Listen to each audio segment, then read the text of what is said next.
दोस्तों, पाकिस्तान में सिर्फ गैर आइनी काम आज एक ही हुआ है और वो है चीफ जस्टिस का सुओ मोटो और उसके ऊपर एक्शन लेना। वो बेसिकली हुआ क्या है?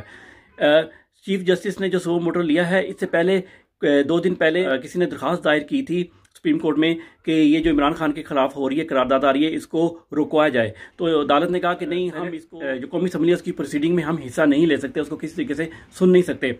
तो उसकी बेस पे आज ये लोग उसके बारे में सुन भी नहीं सकते। लेकिन उन्होंने सुओ मोटो किस बात पे लिया कि इमरान खान ने असम्बलियां क्यों तोड़ी, जबकि उन्होंने खुद ही मान लिया है कि ये एक आईनी फेल है।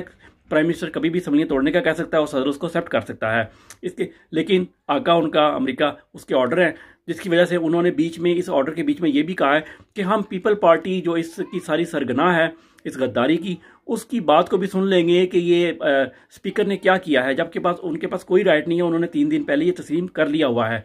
अब इमरान खान ने इसमें से फौज को कैसे मक्खन में बाल की तरह से निकाल के बाहर फेंका। सिक्योरिटी काउंसिल की मीटिंग बुलाई गई 3 दिन पहले और उसके बीच में एलानिया जारी हुआ। सबने लेटर देखा, उन्होंने कहा जी हाँ जी बिल्कुल ऐसा हुआ है।